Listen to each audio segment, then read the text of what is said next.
이게 6.25 전쟁을 겪고 근 70년 가까운 세월이 흘러내다가 그동안 자주 도발도 있었고 서로 간에 불신이 가득합니다. 그런 마당에 이게 참 해결하려고 하니 어려운 거지요. 쉽지 않겠지만 꼭 해야 될 일인데 부디 좋은 결과가 나왔으면 좋겠어요. 그래서 우리 기독교인들은 또 이 모든 세상 역사를 주관하시는 하나님을 믿으니까 하나님께 기도해야 될 것입니다. 그래서 이 남북 간에 전쟁이 영원히 끝나고 정말 화해하고 마음대로 왕래도 하고 협력도 하고 그렇게 살아가야 되지 않겠어요? 하나님이 도우시면 이루어질 줄로 믿습니다. 아멘. 나라 간에도 이렇게 한번 전쟁을 하고 또 서로 불신하고 불화하면 이거 풀기가 어려운데 우리 개인적인 문제도 마찬가지입니다. 나라에 비하면 개인이야 지극히 작으니까 간단하게 해결되겠지. 쉽지가 않아요. 서로 한번 싸웠거나 혹은 불화한 경우에 이게 쉽게 화해가 되지가 않는다는 것입니다. 근데 이게 그냥 두 사람만의 문제로 끝나면 괜찮은데 우리 신앙에 지대한 영향을 미친다는 거죠. 오늘 예수님이 주신 말씀입니다. 주님께서 우리의 신앙과 형제자매 사이의 불화가 과연 어떤 관계가 있고 무슨 영향을 끼치나 다시 한번 살펴보십시다. 조금 전에 읽었지만 마태복음 5장 23절 24절에 뭐라고 되어 있습니까? 그런 의미에서 다시 한번 보십시다. 그러므로 예물을 제단에 드리려다가 거기서 내 형제에게 원망 들을 만한 일이 있는 것이 생각나거든 예물을 제단 앞에 두고 먼저 가서 형제와 화목하고 그 후에 와서 예물을 드리라. 아멘. 여기 어떤 사람이 하나님 앞에 귀한 예물을 마련해서 제사하려고 와서 제단 위에 드리려고 하던 그 시간에 거기서 내 형제 혹은 내 자매에게 원망 들을 만한 일이 있는 것이 생각이 나는 거죠. 그러면 그 예물을 제단 앞에 그냥 내려두고 먼저 가서 그 형제 그 자매와 화목을 하고 그 다음에 다시 와서 제물을 드려라. 그래야 하나님이 그의 제물을 기쁘게 받으시고 또 그의 예배도 축복하실 거 아니냐, 그런 이야기죠. 여기 화목하라는 말은 요즘 우리가 쓰는 말로 더 정확하게 말하면 화해하는 겁니다. 화해라는 말이 더 정확한 말이겠죠. 그러나 더 깊은 의미는 화목이라는 말이 훨씬 더 깊은 우리 성경적 의미가 있는 말이죠. 샬롬 하라는 거니까. 예물을 제단에 드리는 도중에 그 생각이 나는 거예요. 예배하는 도중에 생각이 날 수 있다 이거죠. 우리가 살다 보면 때로 그런 관계가 되는 경우가 있죠. 원망 들을 만한 일이 생길 수 있습니다. 내가 잘했던 잘못했던 그런 일은 생기는 거죠. 그럴 때는 예배하는 도중이라도 가서 화해부터 해야 되지 않느냐, 이 예수님 말씀입니다.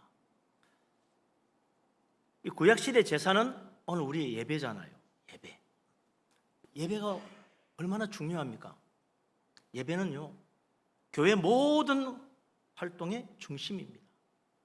교회 사는 모든 일은 예배 중심이어야 돼요. 오늘은 우리가 여전도에서 어디 가니까 오늘 예배 다 빠지고 주일 놀러 가자, 이거 안 되지요. 주일을 지켜야 돼요. 내 개인적으로도 그래요. 나의 모든 신앙생활의 중심은 예배입니다. 예배가 돼야 돼요. 예배 시간 예배하러 가야 되는데 그때 나 바쁘니까 집안 일이 있어서 이래저래 빠지면 안 된다 이거죠. 예배는 우리 신앙의 생명과 같은 것입니다. 우리의 모든 신앙은 예배를 근본으로 거기에 뿌리를 두고 믿음 생활을 하고 있는 거예요. 그래서 성수주일이 또 중요한 거죠. 주일을 꼭 지켜가지고 주일날 빠지지 않고 예배하는 것, 그렇게 신실하게 성수주일하면 우리 신앙도 자랍니다. 우리 믿음의 축복도 있고, 예배함으로 우리는 은혜 받고요, 예배함으로 하나님 만납니다. 우리 예배할 때 하나님의 뜻을 깨닫게 되고, 예배할 때 우리 하나님께 영광 돌리고 하나님의 영광을 봅니다. 예배함으로 우리는 하나님의 음성을 듣게 되고, 예배할 때 우리는 하나님의 그 뜻을 알고 믿음으로 주께 가까이 다가가는 거죠. 예배는 우리 신앙의 중심이고 핵심입니다. 그런데 이 중요한 예배, 주일날 교회 빠지고 예배하지 않으면 그 사람 진짜 기독교인이 될 수가 없다. 주일날 교회 안 오면서도 저는 예수 믿습니다, 내 마음은 항상 기독교인입니다. 그건 자기 혼자 하는 생각이지 우리 하나님 인정하지 않아요. 예배를 소중히 여겨야 됩니다. 예배에 빠지지 않는 신실한 믿음이 돼야 된다. 오늘 또 이렇게 거룩한 주일을 기억하고 하나님 앞에 나온 우리 모두 정말 신실한 믿음으로 예배를 소중히 여기고 모든 예배에 열심으로 참석해서 우리 하나님 앞에 큰 은혜와 축복을 받는 복된 믿음의 사람 되시기를 주의 이름으로 축원합니다. 아멘. 그래서 이제 이 예배 시간이 우리 신앙의 중심인데, 또 예배의 주인 되신 하나님, 그분께 집중을 해야 될 거 아니에요. 예배 시간에 우리는 누구를 보러 옵니까? 구모서 보러 오는 게 아니고 예수님, 하나님 보러 온 거예요. 하나님께 집중해야죠. 그런데 우리 이 거룩한 예배를 방해하는 것이 있다. 그게 뭡니까? 우리의 허물이요, 우리의 죄라는 것입니다. 죄를 품고 와서는 절대로 올바른 예배를 드릴 수가 없습니다. 나에게 허물이 있는데 어떻게 하나님이 내 예배를 받으시겠어요? 허물과 죄를 마음에 품고 하나님 앞에 나오는 사람은 이미 처음부터 예배를 망친 거예요. 그런데 예배 시간에 찬양하는 시간, 말씀 듣는 시간, 헌금 드리는 시간, 그 시간에 어떤 형제나 어떤 자매에게 원망 들을 만한 일이 생각이 났다 이거예요.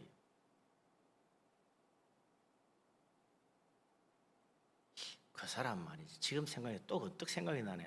참 힘들어, 내 욕하는 거 아니야? 이런 식으로 생각이 났다 합시다. 이 허물이 예배 시간 오직 하나님을 바라보고 하나님을 생각하고 하나님께 집중해야 될 우리 마음을 흐트러뜨리는 거예요. 허물어버리고 있다. 그런 마음으로 어떻게 하나님께 집중해서 예배를 계속할 수 있겠습니까? 이미 한번 흔들려 버렸는데 그대로 가면 우리 예배는 실패다. 어떤 사람은요, 원망 들을 만한 일 때문에 밤잠 못 자는 사람도 있어요. 밤새도록 그 생각하는 거야. 예배 시간 또 생각이 났다 계속 그 생각하는 거예요. 예배가 안 되는 거죠. 그래서 주님 말씀하십니다. 원망 들을 만한 일이 생각이 나고 그 생각이 너를 자꾸 붙들고 있다면 그거 먼저 해결하고 와야 온전한 예배가 될 거 아니냐. 그래가지고 어떻게 하나님 앞에 와서 예배하고 하나님 만나겠다고 하느냐. 네 마음이 하나님을 향하지 못하는데 우리 하나님이 우리 예배를 받으시겠느냐 말이죠. 예배하기에 앞서 먼저 가서 화해하라.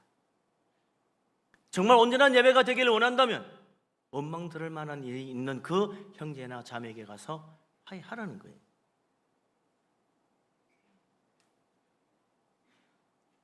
예배는 너무나 소중한 것입니다. 그래서 주님이 이렇게 말씀하시는 거죠. 진짜 제대로 예배를 하라는 거예요. 온전한 예배가 안 되면 오히려 우리 인생, 그거 예배 하나 잘못 드린 게 문제가 되겠나 싶지만 내 인생 망칠 수 있습니다. 이 가인의 제사잖아요. 창세기 4장에 나오는 가인의 제사. 하나님이 아벨의 제사는 받았는데 가인의 제사는 받지 않았어요. 제사까지 안 받으면 그만이지 하고 말았으면 좋은데 가인은 그게 안 되는 거예요. 그 원망과 미움을 아벨에게 쏟아부었어요. 그래가지고 아벨을 죽였잖아요.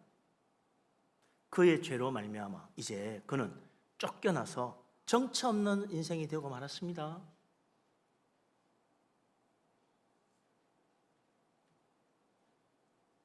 하나님 앞에 예배하면 잘못 드리게 되니까 그의 마음이 비뚤어졌고, 하나님 앞에 예배하면 잘못 드리게 되니까 형제간에 진짜 불화하고 살인것까지 벌어지고 결국 쫓겨나서 저 멀리 정처없이 떠도는 불쌍한 신세가 되고 말았다. 예배 한 번이 아니에요. 예배는 나에게 너무나 소중한 거죠. 내 인생 전체를 결정지을 수 있고 저 영원한 하나님 나라까지도 놓칠 수 있는 문제. 이게 예배를 잘 드리느냐 못 드리느냐에 달렸다는 겁니다. 오늘 지금 여기서 우리가 하는 이 예배도 마찬가지입니다. 하나님 앞에 나오는 사람은 마음에 온전한 믿음을 가지고 하나님 앞에 와야 되는 거죠. 그러나 믿음이 없는 사람은 예배를 소중히 여기지 않습니다. 그냥 와서 예배 한 시간 드리고 가지, 이게 그 사람의 마음이에요. 하나님 만날 수 있겠어요? 못 만납니다. 그런 마음 가지고. 하나님 그 사람 예배를 받지도 않으십니다. 어떻게 축복받겠어요? 나는 예배 와도 늘 재미도 없고 막 예배 와도 뭐 은혜 받고 축복받은 적도 없어. 그렇게 생각할 수밖에 없지요. 애초에 예배를 제대로 드리지 않았으니 어떻게 하나님 앞에 축복받기를 바라겠습니까? 그런데 하나님 앞에 나와서 예배하는 그 시간에 마음에 그리낌이 있다. 이거 해결해야 돼. 남에게 원망들을 많은 일이 자꾸 생각나면 예배하는 우리들 하나님 앞에 부정한 자같이 되어버린다. 하나님은 정결한 예배, 거룩한 예배, 믿음의 예배를 바라십니다. 오늘도 우리 하나님 앞에 혹시라도 조그만 그리낌이 있다면 꼭 해결해야 돼요. 머지않아 우리 하나님이 우리에게 그렇게 인도하실 수도 있고 내가 또 그 일에 정말 잘 해결해서 우리 하나님 앞에 나오는 예배 시간 기쁨으로 감사함으로 은혜로 와서 예배하면 우리 하나님이 얼마나 좋아하시겠어요. 하늘 문을 여시고 물 붓듯이 복을 부어 주실 것입니다. 우리 하나님은 마음을 보시잖아요.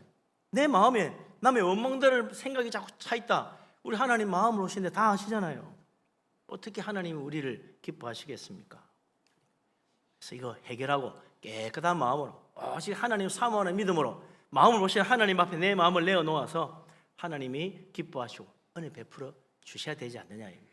우리 교회 모든 성도님들 정말 우리 마음속에 있는 끓이끼는 문제, 불화하는 문제, 내 마음을 뺏어가지 못하도록 기도하고 해결해서 우리 하나님 앞에 나올 때마다 기쁨으로 은혜로 축복으로 나와 예배하고 우리 하나님께 하늘 문을 열어 물 붓듯이 복을 부어주시는 복된 우리 교회 성도님 되시기를 주님의 이름으로 축원합니다. 아멘. 자, 그런데 예배하는 시간, 예물을 제단에 드리는 그 시간에 왜 갑자기 그런 생각이 났죠? 이게 중요한 문제입니다.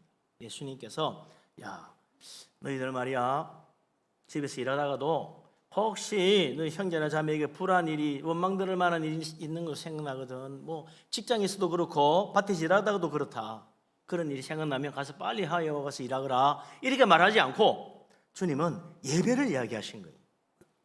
예배 시간에 하나님 앞에 예배하는 그 시간, 기도를 하든 찬송을 하든 말씀을 듣든 그 시간에 이런 원망들을 만한 일이 내 마음에 생각이 난 거예요. 어떻게 해서 왜 예배 시간에 하필 그런 생각이 납니까? 주님 말씀은요, 그게 바로 성령의 감동하심이라는 거예요. 내 마음속에 저절로 생각이 난 게 아닙니다. 성령께서 나의 해결해야 될 문제, 예배를 망치는 요소들, 우리의 허물을 생각나게 하시는 거예요.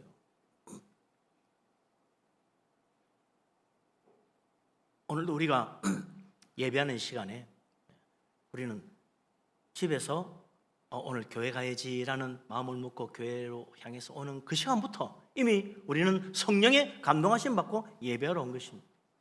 예배하는 이 시간 내내 우리는 성령의 감동하심 가운데 있는 거예요. 오늘 이 자리에 있는 우리 모두 다 성령의 감동하심 가운데 예배하고 있다는 사실을 믿으시기 바랍니다. 아멘. 그렇게 말하면 그게 진짜 그런가? 나는 뭐 성령의 감동을 받았다는 느낌도 없는데 뭐는 생각할 수 있어요. 예배 시간은 가장 영적인 시간입니다. 이 세상에 예배보다 더 영적인 시간이 어디 있겠어요? 예배 시간은 가장 신령한 하나님 만나는 시간입니다. 하나님 만나는 이보다 더 좋은 자리 어디 있어요? 가장 신령한 시간이 예배하는 시간입니다. 그럴 때 우리 하나님은 우리 혼자 우리끼리 예배하게 내버려 두시는 것이 아니고 성령을 물 붓듯이 부어주십니다. 그래서 하나님과 우리가 서로 연결이 되도록 축복해 주시는 거죠. 예배 시간은 성령의 감동하심이 가득하다는 걸 믿으시기 바랍니다. 아멘. 그래서 말씀 듣는 중에 내 마음에 말이죠, 내가 좀 이건 잘못됐구나 그런 생각이 나면요, 그건 성령의 감동이에요. 내가 이거 믿음 이렇게 하면 안 되겠구나, 믿음 생각 앞으로 잘해야 되겠구나, 성령께서 생각나게 하신 거예요. 내가 이거 잘못하면 고쳐야 되겠구나, 성령의 감동이요, 성령의 인도하심입니다. 기도하는 중에도 다른 사람에게 뭐 잘못한 일이 생각나면 그 성령의 감동하심인 거죠. 예수님 말씀, 오늘 이 말씀을 정확하게 보면 이런 말씀입니다. 우리가 이제 내가 뭔가 잘못해가지고 저 사람이 나에게 원망했지, 그럴 수도 있고, 나는 별로 잘못한 것도 없는 것 같은데 저 사람이 요즘 내보는 눈빛도 그렇고 뭔가 좀 원망하는 분위기인 것 같아, 그럴 수도 있잖아요. 아무래도 그때 그 일 때문에 그러나 보지, 그건 내 잘못이 아닌데, 그럴 수도 있어요. 내가 정말 잘못해가지고 그 사람이 나를 원망할 수도 있지만 난 잘못한 것도 없는데 그 사람이 나를 원망할 수도 있어요. 내 생각이 그렇다는 거지. 주님은 네가 잘못한 경우에 가서 화해하라고 말씀한 게 아닙니다. 원망 들을 만한 일이 생각이 난 거예요. 내가 잘했든 못했든 원망 들을 만한 일이 생각이 났어. 그러면 네가 가서 먼저 화해를 하라는 거예요. 어떤 사람 그래 말하면요, 나는 잘못한 게 없는데 왜 내가 가야 돼요? 그 사람이 이상한 사람이에요? 그럴 수도 있을 거예요. 그러나 우리 하나님은 그게 아닙니다. 네 마음에 지금 거리낌이 있지 않냐? 그 자체가 문제다. 네 마음속에 지금 그 사람 때문에 너가 하나님께 집중해야 될 그 예배가 지금 흐트러지고 있지 않냐? 이 문제를 해결해야 된다는 거예요. 그 거리낌이 사라지도록 해결할 사람은 너다. 저 사람이 해결해 주기를 기다리면 안 된다. 먼저 가서 화해하는 사람이 복 있는 사람이에요. 우리 하나님, 지금 이 시간에 나의 이 허물과 나의 이 거리낌을 성령께서 감동하셔서 생각나게 하셨으면 그 성령의 음성에 귀를 기울여야지 무시하면 안 됩니다. 성령께서 예배 시간 나에게 그런 문제를 생각나게 하셨으니 성령님께 순종하는 믿음으로 하나님 말씀대로 먼저 가서 네가 화해하라고 한 대로 다 내려놓고 먼저 가야 됩니다. 그러면 우리 하나님이 그 사람 기뻐하시고 은혜 베풀어 주시고 정말 하늘 문을 열어서 물 붓듯이 복을 부어주지 않겠어요? 우리 하나님의 은혜와 성령의 감동하심과 주님의 인도하심을 믿으시기 바랍니다. 아멘. 이 예배 시간에 내 마음에 떠오르는 그 거리끼는 문제, 뭔가 원망 들을 만한 일, 이거 무시해버리면 다시 따져보면 성령을 무시하고 성령을 불순종하는 거예요. 하나님께 불순종하는 겁니다. 불순종하면 이건 더 큰 죄가 생기는 거지. 이 예배 시간에 왜 그런 생각이 났을까? 참 다시 말하자면 너무너무 중요한 거예요. 집에 청소하다가 설거지하다가 직장에서 일하다가 뭐 그런 생각이 났다. 그거하고는 차원이 틀린다 이거죠. 예배 시간에 내가 이런 생각이 났다는 것은 하나님이 반드시 해결해야 된다고 말씀하시는 거예요. 주님은 예물을 제단에 드리는 그 예배 시간에 그런 생각이 났다는 그 사람은 지금 나의 허물을 깨닫게 하시는 성령의 음성인 줄 알고 우리 하나님 앞에 순종하여 먼저 가서 화해하면 하나님이 정말 그에게 놀라운 은혜와 축복을 베풀어 주실 줄 믿습니다. 근데 이게 이제 아까도 말했지만 이 곤란한 문제는 나는 잘못한 것이 없다고 생각하는 사람, 나는 잘했는데 저 사람이 왜 그러나 나는 도대체 모르겠다. 내가 잘못한 게 아니라 그 사람이 이상하다. 이렇게 생각하면 이 해결이 잘 안 됩니다. 성령께서 나에게 왜 그 생각을 나게 하셨나 다시 한번 생각해 봐야 돼요. 나는 잘못한 게 없다고 생각하면 성령님이 틀렸다는 이야기나 같은 거라. 하나님 틀렸습니다. 내가 맞습니다. 하나님 오늘 뭔가 잘못 짚으셨군요. 하나님에 대한 그런 모독이 어디 있어요? 우리 하나님은 진리의 하나님, 하나님은 조금 더 틀림이 없으신 정확하신 하나님인데, 하나님이 나에게 그런 허물을 생각나게 하셨는데 그 앞에 회개하는 믿음을 엎드리는 것이 마치 하나님 틀렸다고, 내가 잘못한 게 없다고, 그러면 우리 하나님을 완전히 무시하는 거 아닙니까? 진실하신 하나님을 믿어야 돼요. 진리의 하나님을 믿어야 됩니다. 정확무후하신 하나님 믿어야 돼요. 들을 게 있는 자는 깨달을 것입니다. 하나님 음성에 순종해서 축복받는 사람 되시기를 주님의 이름으로 축원합니다. 아멘. 우리 여기서 한 가지 좀 알고 넘어가야 할 중요한 일이 하나 있습니다. 구약 시대에 제사가 5가지가 있어요. 5대 제사라 그래요. 번제, 소제, 속죄제, 속건제, 화목제, 5개가 5대 제사인데 그 중에 속건제라는 것이 있습니다.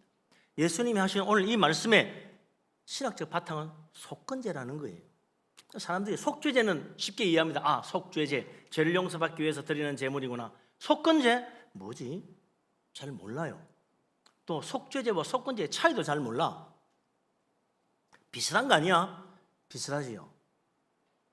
번제가 다 드리는 거고, 소제야 뭐 곡식 드리는 거고, 화목제야 화목하게 하는 건가 보다. 속죄제, 속건제 차이가 뭔지 잘 모릅니다. 속건제에 대한 율법 규정은 레위기 5장에 나와요. 뭐 속건제에 대한 내용이 자세히 나옵니다. 그 중에 레위기 5장 15, 16절에 속건제의 핵심적인 신학이 나와 있어요. 이렇게 되어 있습니다.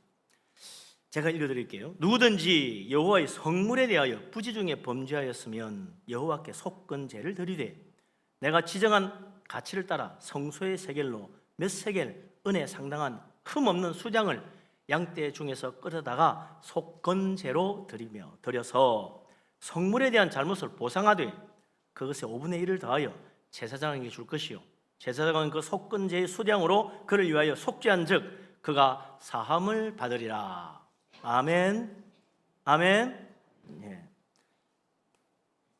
우리가 뭐 아무로 죄 지을 수도 있고 내가 뭐 나쁜 짓을 해서 더 하나님 말씀 어겨가 죄를 지을 수도 있는데 이 속건제는 특별히 물건에 대한 잘못이에요. 물건에 대한.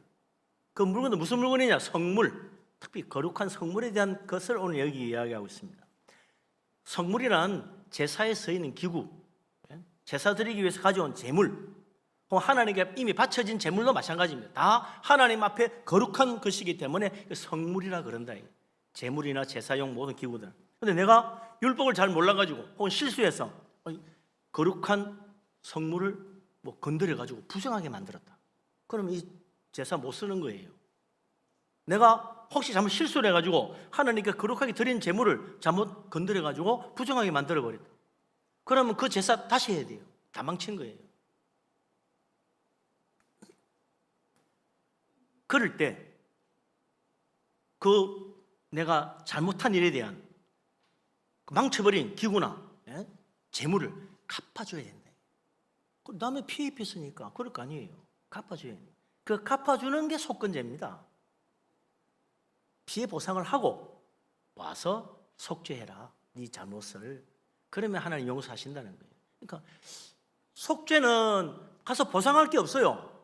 그냥 하나님 앞 회개만 하면 돼. 그런데 이런 물건에 대한 내가 잘못하여 피해를 입힌 경우에는 보상을 해주고 와서 회개해야 하나님 용서하신다는 거예요.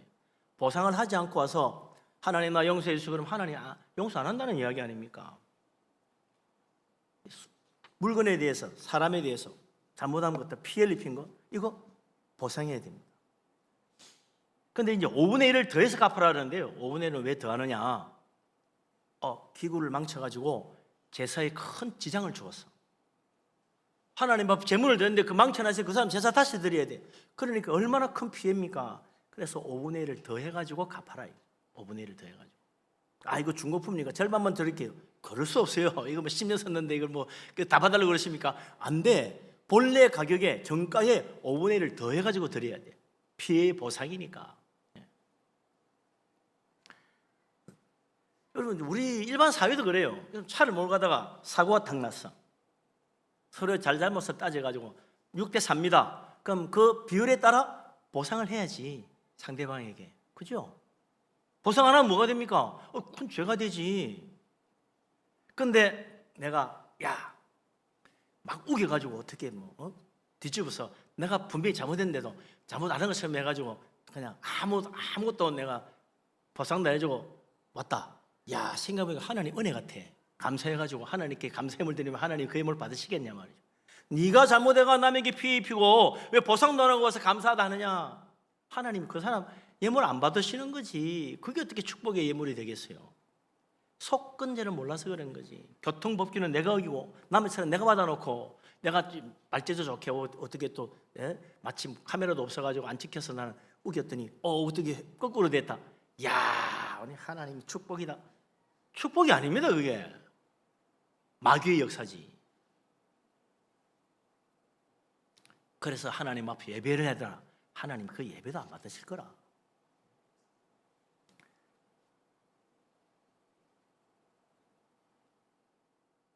오늘 우리 예수님은요, 여기서 한 걸음 더 나아가서 말씀하시는 거예요. 구약의 이 속건제 율법은 물건에 대해서, 재물에 대해서 말씀하셨는데, 주님은 그 물건과 재물만 아니라 다른 형제나 자매의 마음을 아프게 하고 그의 마음에 상처를 주었다면, 원망당할 만한 일이 이루어졌다면 그 마음에 대한 보상도 해야 될 것이다. 그게 뭐냐? 가서 화해하는 거라. 그래야 하나님 우리 예배를 기쁘게 받으실 거 아니냐. 잘못된 일이 있는데도 불구하고 그냥 덮어놓고 하나님 축복이다 생각하고 와서 예배하면 하나님이 그 예배 받으시겠냐 말이죠. 우리 하나님은 은혜로우신 하나님이시지만 하나님은 공의로우신 하나님이십니다. 우리 하나님 앞에 온전한 믿음으로 나와서 축복받을 수 있는 복된 사람 되시기를 주님의 이름으로 축원합니다. 아멘. 전에도 몇 번 이야기를 했던 적이 있습니다만, 그 밀양이라는 영화가 있었죠. 전도인이 주연을 맡았던 영화인데, 그 밀양에 가다가 아이를 잃어버리고 유괴를 당한 거죠. 근데 그 아이를 살해한 살해범이 경찰에 잡혔어요. 그래 감옥 살해하고 있는 거죠. 이 살해범이 감옥에서 전도를 받고 회개하고 예수 믿고 구원받았어요. 근데 교도소에 그 사람이 지금 잡혀있다는 소식을 들은 애기 엄마는 또 나름대로 교회 다니다가 하나님 은혜 받고 마음에 미워하는 사람 용서하라는 그 주님 음성에 순종해가지고 유괴 살인범에게 내가 용서하려고 찾아왔다 이거죠. 그랬더니 그 유괴 살인범이 뭐라 그럽니까? 아이고 안 그래도 참 그랬는데 오늘 하나님 은혜로 그동안 내가 주님의 내 죄를 다 회개하고 용서받고 이렇게 마음의 평안을 누리고 살고 있는데 이렇게 와주시니 참 감사합니다. 이랬단 말이죠. 그러니까 이 애기 엄마 깜짝짝 놀래가 너무너무 막 분노하는 거지요. 이 사람이 나에게 한 번도 잘못했다고 말한 적도 없고 나에게 용서 구하지도 않은 이 사람이 내 마음에 있는 그 원망과 미움과 악한 모든 고통과 괴로움에 대해서 한 번도 미안하다는 말하지 않은 이 사람이 하나님께 회개하고 용서받았다니 무슨 소리냐. 그래, 그런 사람을 용서하는 하나님 난 못 믿겠다고 막 발버둥 치는 거예요. 이게 정말 올바른 회개요, 올바른 구원이 되겠느냐. 세상 사람이 생각한 거예요. 기독교인 보고 우리가 그런 식으로 신앙생활을 하고 있다는 거예요. 얼마나 잘못된 것입니까? 우리 주님은 우리 성경에는 분명히 속건제가 있는데 주님은 그 마음의 아픔도 회개하고 가서 용서 구하고 화해하라고 말씀하시는데 우리는 그런 것 없이 하나님과 직통해가지고 다 해결했다고 생각한다 이거죠. 하나님은 보상하고 와서 회개해야 용서받을 것이라고 분명히 말씀하셨는데 우리는 그 생각 안 하는 거예요. 어쩌면 그 유괴 살인범의 믿음이 거짓일까요? 그 사람 나름대로 진실하게 믿었을 거예요. 예수님 믿고 회개했을 거예요. 그러나 올바른 믿음이라면 그는 자기가 행한 죄악에 대해서 누구보다도 고통받고 있을 그 아이의 엄마에게 용서를 구하는 편지라도 보냈어야지. 정말 미안하다고, 잘못했다고. 아니면 그날 자신의 죄를 용서하겠다고 찾아온 그 교도소에 찾아온 아기 엄마에게 먼저 말이죠. 정말 미안하다고. 내가 정말 그때는 몰라서 그랬다고. 정말 무릎 꿇고 먼저 용서를 구했어야 될 거예요. 근데 자기가 뭐 하나님 앞에 은혜 받고 다 잘 있다고 하니 얼마나 기가 막힌 이야기입니까? 순서가 바뀐 것이. 내가 연락하고 싶어도 교도소에서 연락할 길도 없고 어디 사는지도 몰랐고 늘 마음에 그리낌이 있어가지고 늘 하나님 앞에 괴로웠다고. 이래 말했어야 맞지. 나를 용서해달라고. 그랬으면 얼마나 좋았겠어요. 그게 바로 속건제예요. 주님이 말씀하신 원망 들을 만한 일이 있으면 먼저 가서 화해하라는 말씀이다. 내가 입힌 손해를 갚아주고 내가 다른 사람의 마음에 상처를 주고 아픔을 주었다면 내가 잘했든 못했든 내가 깨닫게 하신 건 하나님이시니까 나보고 먼저 가라는 거예요. 우리 하나님 음성에 순종해서 화해하고 하나님 앞에 다시 와서 회개하고 주님 앞에 엎드릴 때 우리 하나님 우리의 죄와 모든 허물을 용서하시고 하늘 문을 열어 물 붓듯이 복을 부어 주실 것입니다. 우리 하나님의 은혜 가운데 놀라운 축복을 받는 정말 화해가 이루어져서 하나님 앞에 기쁨으로 나오고 우리 하나님께서 우리를 사랑하셔서 항상 우리와 함께 하시고 축복하시는 우리 교회 모든 성도님 될 수 있기를 주님의 이름으로 축원합니다. 아멘. 기도합니다.